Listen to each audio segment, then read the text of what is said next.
Nice to meet you. At a breakfast conference in Portsmouth, local employers from a range of backgrounds have come to be persuaded.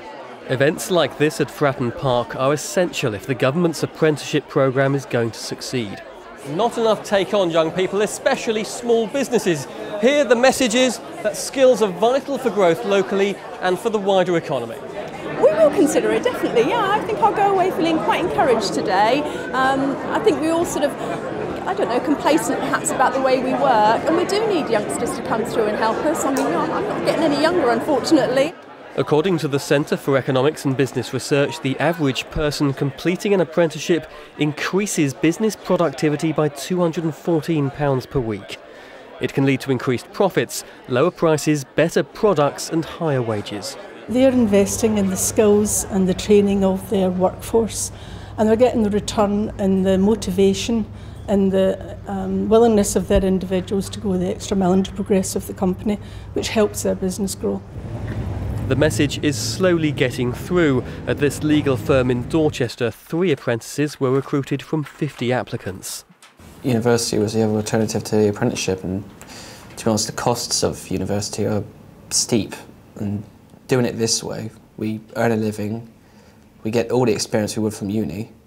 It just seems a more sensible option. We pay them a wage, but their training is covered by the government. It's an excellent way of getting a trained workforce. We can get fresh local talent who, into our business. The National Apprenticeship Service says the number of young people starting an apprenticeship is increasing. Here in the south, they're up most in Portsmouth by 50% in the last year.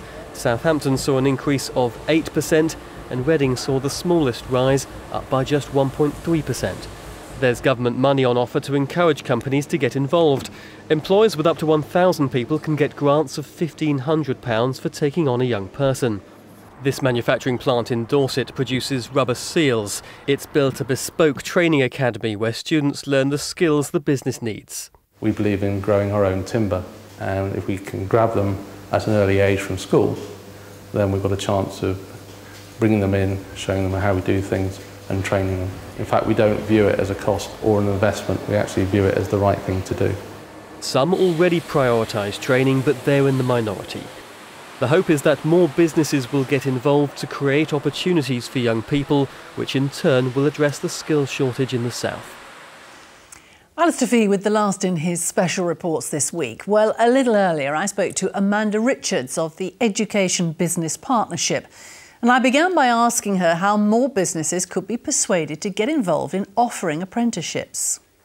I think the important thing is communication. I think the government needs to stick with the story and keep supporting the whole business of apprenticeships. And communication is key. If employers know that they're able to not only just take on apprenticeships but also influence the contents of actual apprenticeship qualifications, I think they will learn to value them more and more. If youngsters are chasing these apprenticeships, it seems to be that bigger employers with workforces of 1,000 plus have got the incentives to take them on. It's a bit more difficult for smaller employers to do the same. Well, if you think about it, I mean, we're in a country where I think it's 95% small to medium-sized businesses, and I would say 90% of those are companies who have 10 employees or less.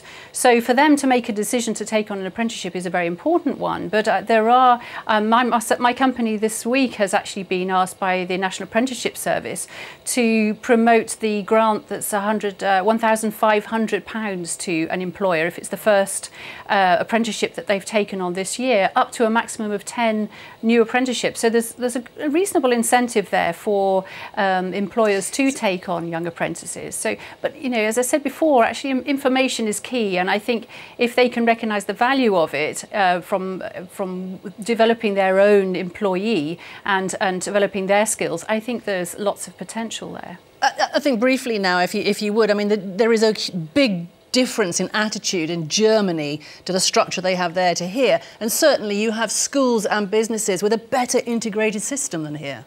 Well, Well, there's just different, and I think employers do a massive amount over here to get involved in sort of work skills development, but I think the focus hasn't been sufficiently on apprenticeships. There are employers out there doing some amazing work and supporting the kind of work that my organisation does to influence the work readiness of young people and their skills, but I'm certain that there is more to do, that's for sure.